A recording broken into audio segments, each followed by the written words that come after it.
Welcome to the Wealth Stream Podcast. The team at Hightower Great Lakes share their insights and passions for empowering their clients to live their best life. In this energetic podcast, we will take you on a journey to help you navigate your financial future, overcome life's challenges to reach your financial goals, and find the financial clarity you've been searching for. Let's explore the downstream impact of your wealth and what it means to you, your family, and your community to live greater. Hello and welcome to the Wealth Stream with Tim Scannell from Hightower Great Lakes, except today Tim Scannell is not in the hot seat. Samantha Pietruszynski is back with us, and she is running the podcast on her own today. Samantha, how you been? I am doing fantastic, Eric. How about yourself this morning? Oh, yeah. No, I'm digging this. Tim's just, too busy for me? He's just, he's getting really popular. He told me today is St. Patrick's Day, actually, as we're recording this, but I think it's your lucky day that I get to take over and kind of run through the podcast today with you. I agree. So what are we talking about today? Well, it's always a great opportunity. As many people know me, I love to talk about my pets. So I thought it'd be a great opportunity to kind of share some tips to help people navigate pet ownership. Yes, I love this. Okay, Tim and I never really talk about pets. I don't know if he's a dog guy, cat guy, or what, but I know through our conversations in the past, you are a dog young lady, right? Yes, I am. I own a dog, and I also have a black cat named Mr. Binks. So I'm all about, owning pets and navigating life with them. All right. Okay, so what do we need to know today? What are we talking about with pets? How does this fit into your general work that you do? Certainly. So I think one of the things, I'm not sure if you're familiar with it, but I think it's kind of a hot topic. Have you heard of the pandemic puppy? It sounds like a new TV show. Yes. It's Pandemic Puppy. Wait, hang on just a second. Yes. Pandemic Puppy. Anyway, I only have Love one button. that. Yeah. So, no, I have not heard of the Pandemic Puppy. What is that? I mean, last year during the pandemic, a lot of us during lockdown, were just looking through social media. It was flooded with people sharing videos of them having the time of their lives playing with their dogs, posting adorable photos and videos of their pets, even photobombing their business Zoom meetings. So it was, clear to me, especially, that a furry friend would make lockdown a lot less lonely. And, there's many people out there who have been putting off getting a dog because of a lack of time at home.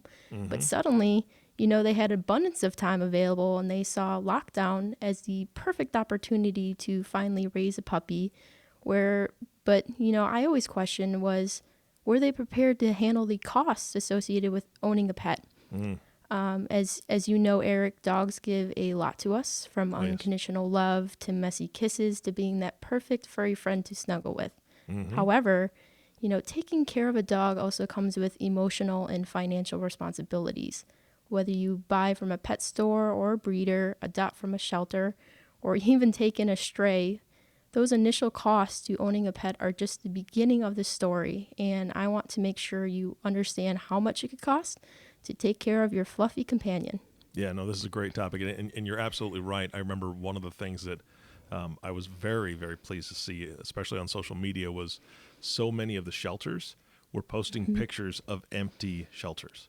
That was beautiful to me. I mean, the shelters had no dogs. A lot of them had no dogs that were up for adoption because they were all gone. They've all been adopted. So that was a very positive thing that came out of COVID.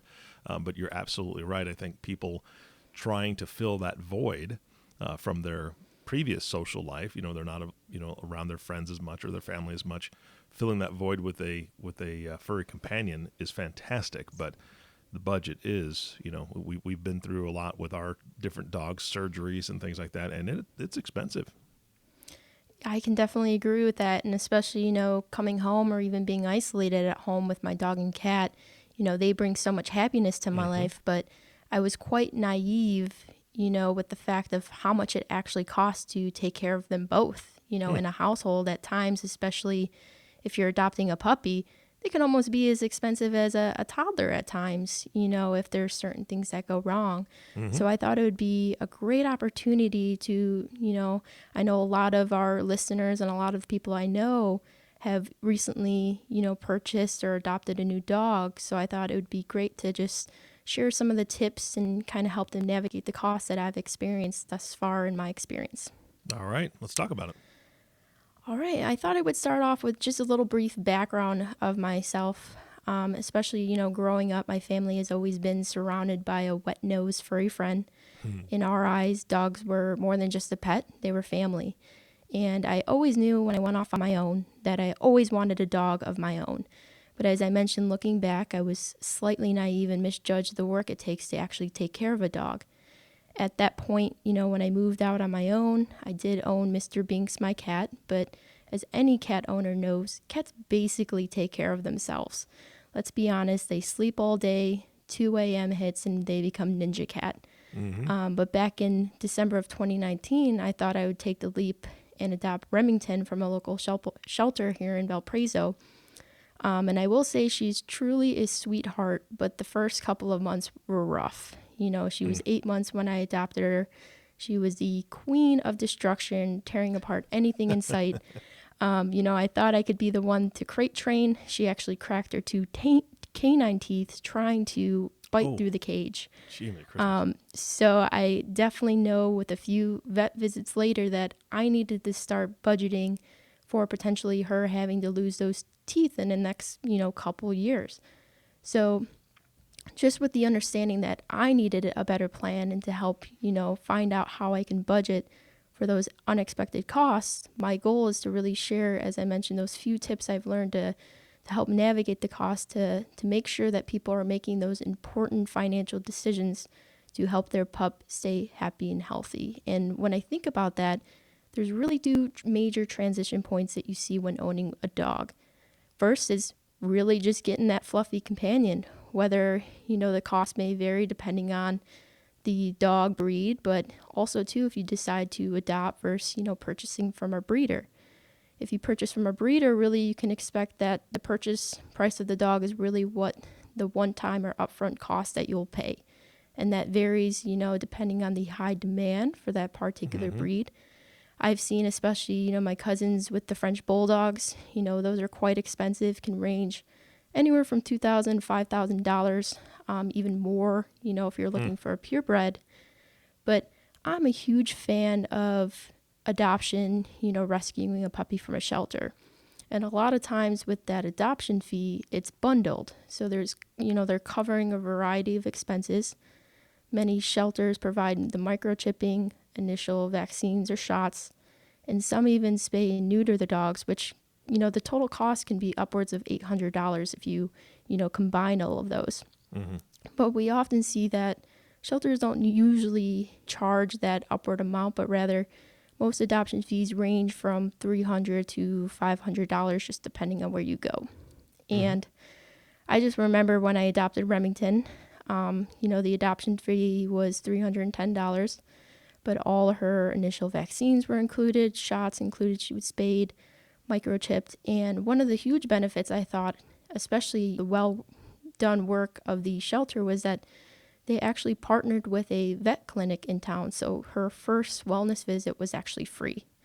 Oh, so nice. I think doing that research and just connecting with the shelter, you're saving those initial costs up front, which for the long term, can save you a lot of money. And I think for people that are, interested, it's important to look, if you're looking for a specific breed or, you're just looking for that companion to fill that void, adopting a dog may be a more affordable option for most people considering the extras that you receive. Whereas if you purchase from a breeder, you're often covering the shots, vaccinations on your own. And I think go ahead. I was going to say, I agree 100%. I've been doing some research, as you know, through our conversations off air. We've always had dogs, and unfortunately last year I had to put my last big boy down. He's a bull mastiff, and he was, that age where it was too much pain for him to be in, and so I had to make that decision. But as I'm ready to get another dog, I've been doing a lot of research. I would like another large breed, and Great Dane is what I'm looking at, or Rottweiler. And purebreds are starting at $2,000, which is really high, for my budget at this point. But what I found is those rescues, and this is where we got both of our dogs before. They were both rescues, and I love that. But a lot of these rescues will scale the adoption fee based on the age of the dog. So, for instance, one of the Great Dane rescues, if you want to a Great Dane that's under 2 years old, it's $450. From 2 to 5 years old, it goes down to $300 for adoption. And if you're getting a Great Dane that's in its twilight years, at 7 years old or older, they drop it to like $200. So it's kind of nice that they do that for, they want these dogs to have homes. And I know that that's why you specifically went and got a Remington, because you rescued him, right? I mean, this is somebody who needed a home and you had a place for him to be. Correct. Yeah. And I thought just initially, with the fact that I've always wanted a dog, I was like, oh man, I have to get like a puppy, or at least, under age 1. But there's so many amazing dogs out there that are 2 to 3 years old, already trained, just looking for, a family or an owner that can give them a fulfilled life. And, that's what I see a lot with the shelters. And the most exciting part that I see, one of the one-time expenses that you experience as a first-time pet owner is really the opportunity to buy them a collar, a leash, crate, bed. And I just remember back when I first picked up Remington from the shelter, we shot straight to the local pet store. And the excitement I felt to just let her run wild through the aisles, picking out whatever toy she wants, matching leash and harness, where I wish I just would have took a step back to plan a little bit more, because I definitely overspent on things that I did not need. I paid $50 for this beautiful pet bed. And, at the time, I didn't think about her chewing habit. She completely destroyed it in 2 days. So it's, helpful if I could look back to just kind of focus on the essentials. A bag of food right off the bat could be $30 to $50, especially if you buy in bulk. That will, set you forward for a couple months where you don't have to worry about it. And then the initial supplies can range anywhere from $50 to $300, just to make sure that you find a happy balance within your budget to really allow that. So I can definitely say on my end, I went overboard, as a first-time parent, but my pet style or parenting style is really just spoiling them. So I definitely need to get better than that. And then another one-time cost, I thought about, and a lot of people think about, is really obedience training. Personally, whether you choose to train your dog on your own or, work with a local training facility in town, I really think it's beneficial to research affordable training classes. The shelter actually offered, if I did enroll Remington into an obedience class and she completed it, they actually reimbursed you $50 for that, which, I think is incredible. Again, showing their initiative to give back and just hoping to support their dogs for a fulfilled life.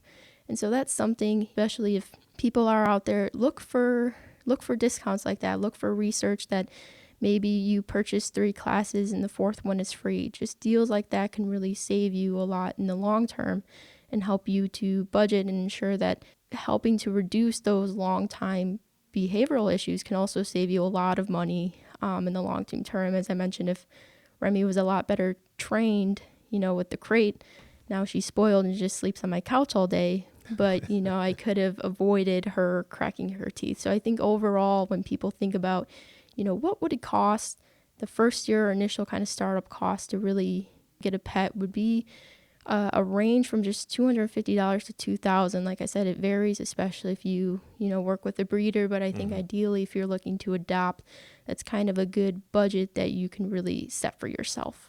So how long have you had Remington now? It's been about a year and 3 months, so not very long, but I swear it seems like forever. Yeah. And so this is your first dog. What have you found as far as your ongoing expenses? I would say the most predictable ongoing cost and the easiest to budget for myself is really her food. Especially when you understand your dog's routine, it's kind of easy to see, okay, I have to purchase a bag of food maybe 3 times a year, which could range around $50. But I think it also varies for those who have dogs that, may be larger in size or smaller in size, so they don't eat as much or eat a lot more, or if they have dietary restrictions. So I think on average, it's safe to say $30 to $80 per month, like I said, just varying, could be a good budget for food. But what I found most useful is actually utilizing subscription services for pet's food. So you might be familiar with this, Eric, but a pet delivery company like Chewy They offer an auto ship program for food and treats. So you'll actually save 30% on your first purchase just by signing up. And then you'll even notice that, if you enroll in that auto ship, the price of the items are actually at a discount. They usually, reduce the price by about 5% compared to making that one-time purchase of the same item. So to me, especially busy, always working, I think it's very convenient, and also helps those if you're on a tight budget, to save some costs initially, especially the ability to, as I mentioned, buy in bulk. So if something's like a 25-pound bag of food, you might only need to purchase that 2 to 3 times a year, where if you're just looking to kind of save some money but buy, lower bulk, you're going to be buying that item more frequently. So if you're kind of on that path, then it might be a good idea to check with your local pet supply store for a frequent buyer or rewards program. So that would be common if, say you buy 9 items of dog food and they give you the 10th one free. I'm always a sucker and love kind of taking advantage of that, because I know if it's an item that I'm going to continually buy, it's good to be able to purchase that and get one free every once in a while. And just similar to treats as well, or toys, as I mentioned, I love to spoil my pets, and a lot of times that Remington has a new toy, she tears it apart.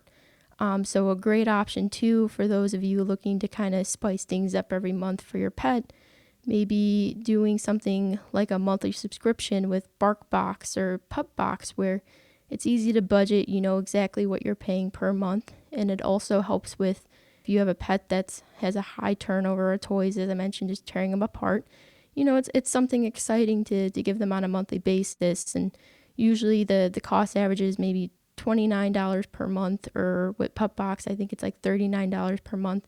So it's really a great option there for those that love to spoil their pets. Yeah, no, that's great. I think about this a lot too, that, I work long hours.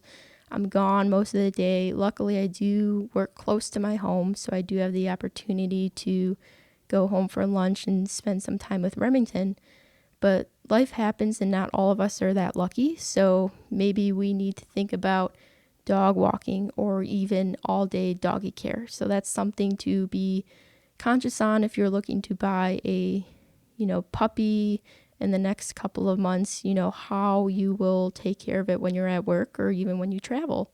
So I think it's important now to see that dog walking can cost anywhere from $15 to $35 for a simple 30-minute walk, which, can add up quickly if that's on a daily basis. So just to be conscious of that, as well as I believe, all-day doggy care is ranging from $20 to $40 per month, just depending on, or per day, just depending on the area and location that you are. So just to be conscious, you are a member that, works a lot and you're looking to still allow your dog to get some exercise. You may need to budget for roughly $50 to almost $500 per month with just that. And I know to ensure Remington gets the right amount of exercise, we actually joined a local dog park in the area. It was only about $20 for the entire year, which, yes, the entire year, which I think is crazy cheap. But it allows me to socialize her. She has a blast, and I just know to keep that in the back of my mind as just an annual budget to ensure that we continue to meet that so she's allowed to enjoy her time with her puppy friends. Yeah. But I think one of the things that you brought up earlier is the obedience training, right? So there's been numerous studies on both obedience training and then socializing for dogs, because they need to get that energy out. And if you're not able to get that, or if they're not able to get that energy out, then they are much more destructive because they're bored, right? I mean, that's all there is to it. They're looking for things to do. If you're gone all day, they will find things to entertain themselves, and it's usually expensive things that they find to entertain themselves with. And you can't blame them. That's they need to do something. So having a couple days a week where they go to a doggy daycare to get that energy out, and you're balancing that with being able to take them to dog parks or socialize with, a neighbor dog that, lives close, whatever that is, they've got to have that social interaction just like humans do. And I think a lot of people, they get that dog to solve their social issues. I think we all do that a little bit, but we sometimes forget that they need, that interaction. They can't just be, hey, I'll see you in 9 hours or I'll see you in 10 hours. There's got to be something there. And obedience training does actually cut down on the anxiety of dogs because they have expectations. Their little brains can conceptualize that. They understand that.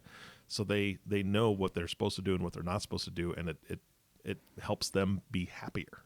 So I think those are great ideas. Yes. Yeah, and you point out the topic too where, we're talking about costs of owning a pet, but really too the non-material cost is just the sacrifices you need to make as a pet owner to take them on walks, to care for them. Maybe, I found myself in the last year and a half where there's certain cases where if I work a long day, my friends might ask if I want to go out, for food or drinks. And, I have to think about to take the opportunity to just, sometimes spend time with my dog as much as I might use as an excuse at times. But it's really, she just sits at home all day and, that's what's causing, as you mentioned, kind of her the chewing and constantly finding toys that is interactive and keeps her mind busy. So that's some of the changes I've noticed with just my lifestyle in general is making sacrifices to ensure, she's receiving benefits out of life as well. Absolutely. And I think, when most people think of ongoing costs as well, it's really the routine vet care and preventative costs that they think of as well. So as any vet, as you can imagine, recommends at least an annual wellness checkup, which can vary in cost depending on where you live and the clinic that you attend. I know for the annual wellness checkup for Remington, it's about $60 per year. But that can average, around $45 to $85 per year, depending on your clinic. And really, if something's wrong with your pet, if they have an upset stomach, if they get into something, eat something that they're not supposed to, those costs can really add up if you're visiting, maybe once or twice every few weeks just to kind of resolve that. So just be conscious to at least have that amount in mind to budget for in case of an emergency. But really where I see myself budgeting most is the preventative care, so the flea and tick preventive, the heartworm medication, and I do this on a 6-month basis. So for 6 months, I know the average dose is about $212, so $424 per year that I just spend on the preventative care for Remington. And one of the huge benefits or programs that, I'm a big fan of is ask your vet if they provide a lifetime vaccine program. I know both Binks and Remington are enrolled in this type of program offered by our vet, where for basically a one-time fee, pets are eligible to receive the free core vaccinations for life. So really, you pay that up front every time that you visit the vet. They just receive those free core vaccinations, saving owners money as well as keeping their furry friends healthy. So I encourage you to talk to your vet about, available programs that they might have that can allow you to save a lot in the long term. But regular veterinarian care, wellness visits, and vaccines aren't what you need to be concerned about when it comes to your pet's health care. And I know, Eric, you mentioned this a bit, but really it's the planning for the unexpected emergencies, which is often the large expense most pet owners experience. And I think it's common to, assume that many owners pay out of pocket for their pets' medical expenses. I personally do at this moment, and this is easier to do if you bring in enough income to put money aside for your pet's healthcare, but most people struggle to save money at all. And more importantly, there's no way to anticipate what will happen in the future. You can't really predict when and how your pets will get sick or how much that will really cost you, from x-rays to blood work. But on average, for an unexpected veterinarian care can range anywhere from $800 to $1,500 or even more, just depending how serious it is. And so, I often find myself too thinking about, in the case with certain emergencies, if they're not treated properly because you're worried about the cost, that could also lead to, long-term expenses, because then the problem's never really resolved. Your pet continues to, they may suffer or continue to be a little sick because they're not getting the proper treatment. And you can also see, costs with just medicine in general if you need that on a monthly basis. But one of the things I find so interesting, and I kick myself for not taking advantage of it, is pet insurance. Eric, are you kind of familiar with pet insurance, or did you ever have that for your pets? No, we didn't, and it's something that I'm going to be looking into for our next dog, because we had a black lab who tore his ACL, and this was probably a good 10 years ago, and the surgery was a little over $1,000. And with an ACL tear, it's about a 50-50 that it's going to take it all, because how easy it is to keep a dog, laying down on the couch all the time. They want to get up and be active, so it's very difficult for that surgery to heal correctly. So it's about a 50-50, and with our black lab, he was very active, so it did not take. And so it was basically, I'm not going to say it was $1,000 wasted, but it really was $1,000 wasted, because it didn't take. And so for the rest of his life, his rear left leg was atrophied a bit. He wasn't as active. So then we had to get glucosamine, and we had to make sure that he had a lot of glucosamine in his system to help with the joints and all these other things because of that one event. Pain pills later on in his life. And we ended up having to put him down a little early, just because it was too hard on his hips because of that ACL tear from years ago. So exactly what you said, right? It's an emergency. It's not just a one-time cost, because there's going to be ongoing things. So at that point, we did not have pet insurance, but I'm definitely looking into it for the next time. I know my employer, Hightower, actually offers to kind of, similar to our health benefits, they actually offer pet insurance. Wow. And at the time, I was like, wow, this would be really great, especially if you visit the vet more than on an annual basis, especially if you might have an older companion, similar to Binks. I mean, he's almost 9 years old now. But the topic with that is that you have to kind of do it quickly. It's almost you get pet insurance as soon as you get the pet, because some of the details I'll share is that, it doesn't cover pre-existing conditions. And sometimes, depending on, the policy, there's flexible, policy options out there if you do the research, but a lot of them never cover pre-existing conditions. So in the case if I purchased it now for Remington and she needed her teeth removed, that would be considered a pre-existing condition. But I thought I'd share with, some people, they're like probably thinking to themselves, pet insurance, well, how is that different from kind of human care insurance? Well, it's pretty similar. You purchase insurance coverage from an insurance provider, and your plan covers certain expenses related to your pet's health care, basically. You pay a monthly premium, and you may need to meet a deductible before the coverage actually kicks in. But after that, you can expect your insurance provider to really pay for your pet's covered expenses up to that limit. And while human insurance plans typically reimburse doctors and hospitals for the cost of care, a pet insurance plan will reimburse you directly. So there's no minimum coverage requirements, but as I mentioned, it's important to be aware that pet insurance never really covers pre-existing conditions. So in the case, if you're interested in looking at pet insurance, it's good to have that conversation with your vet just to see what would be covered. I know there's certain policies that they do kind of the minimal coverages. So if you're just looking to help cover those annual vet visits, there's, policies that cover that.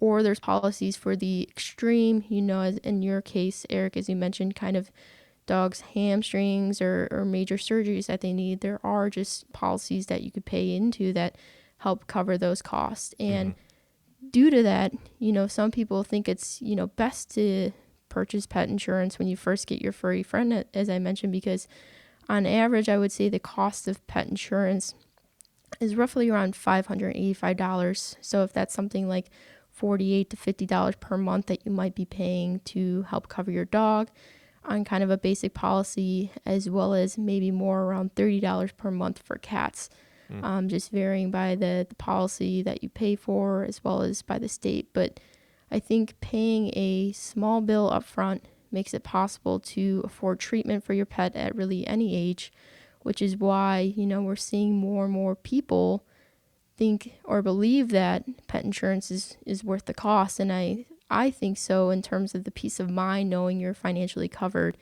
in the case of an emergency, which in my opinion is invaluable.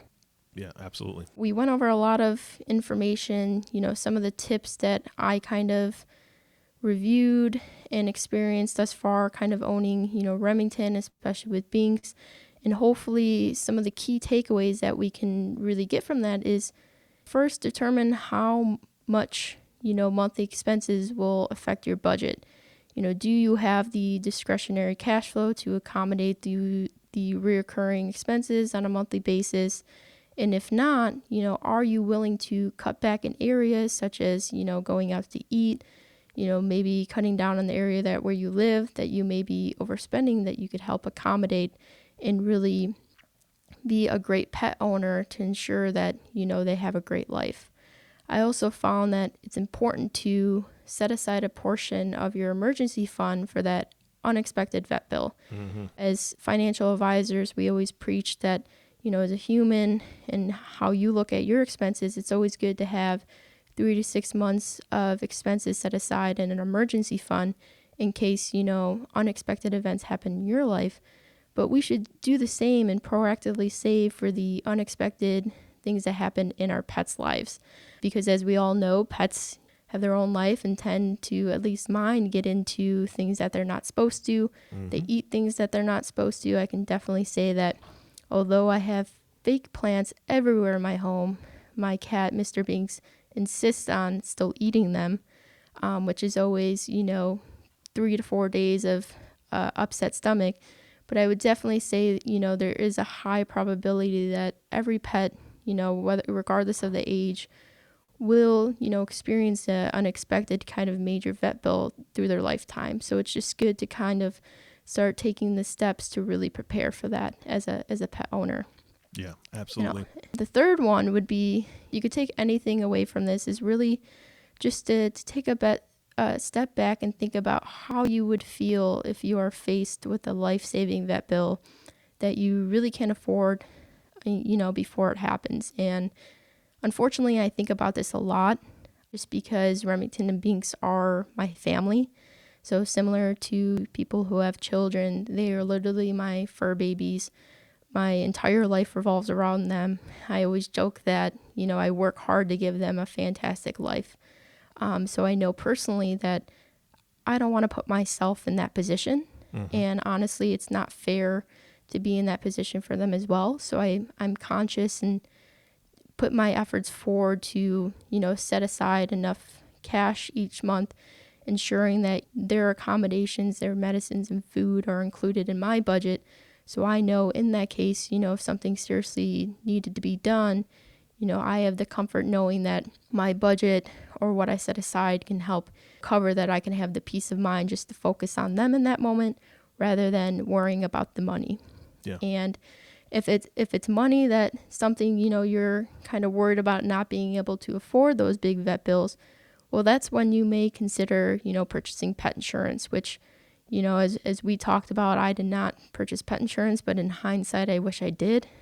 Mm-hmm. So it's a good opportunity to just visit your local vet. He or she will likely have a lot of information for you about purchasing the pet insurance and what you should get, what you shouldn't get, what will be covered. So it's really important to do your own research because not all policies are created equal.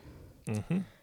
And just like, the work that you guys do with your human clients, everything varies depending on somebody's specific situation. And that's the exact same thing with our pets. Every pet is different. You've got a couple smaller pets there.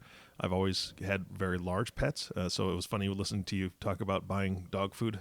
We were buying a 50-pound bag per month because we had 2 dogs that were both big, so a little different than 3 bags a year. But everybody's situation is different. And if somebody wants to reach out and talk to you about, hey, how can you help me budget, for a pet specifically, or just talk about your pets together, how do they get a hold of you? I always encourage people to call me directly. So my direct office line is 219-246-5709. Or you can certainly shoot me an email at spietruszynski@hightoweradvisors.com. But I always joke about too, people want to come in, we can put a personalized plan just to review how you should be budgeting for your pet. But I always joke with Tim, I think we should have an office dog. How fun would that be? Absolutely. Especially as long as no one's allergic to it. Because honestly, I'm allergic to cats, even though I own one. Mm-hmm. But just the atmosphere and the vibe that they bring, is just true happiness. I'm on board. I always Send me the enjoy that. petition. I'll sign it. Yep, I'll sign it twice. I'll sign multiple names. You don't have to tell Tim. Don't let him listen to this podcast. Right. I'm taking over. That's right.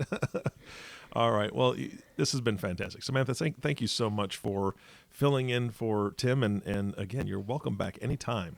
That would be great. Thank you so much. I always appreciate it. And I was super excited about this topic because my pets are my life. And just talking with you today was a blast. So I appreciate you having me. Hey, you bet. And our last thank you, of course, goes to you, listening audience. Thank you for tuning in and listening to the Wellstream Podcast with Tim Scannell and Samantha Pietruszynski. If you have not subscribed to the podcast yet, please click the subscribe now button below. This way, when they come out with a new podcast, it'll show up directly on your listening device. This makes it much easier to share these podcasts with your friends and family. Again, thanks so much for listening today. For everyone at Hightower Great Lakes, this is Eric Johnson reminding you to live your best day every day. And we'll see you next time. Thank you for listening to the Wellstream Podcast. We hope you gained some valuable insight that you can apply to your life and share with others. Please don't forget to subscribe below to be notified when new episodes become available. And don't forget to live greater. The information covered and posted represents the views and opinions of the guest and does not necessarily represent the views or opinions of Hightower Great Lakes. The content has been made available for informational and educational purposes only. The content is not intended to be a substitute for professional investing advice. Always seek the advice of your financial advisor or other qualified financial service provider with any questions you may have regarding your investment planning. Hightower Great Lakes is a group of investment professionals registered with Hightower Securities, LLC, member FINRA and SIPC, and with Hightower Advisors, LLC, a registered investment advisor with the SEC. Securities are offered through Hightower Securities, LLC. Advisory services are offered through Hightower Advisors, LLC.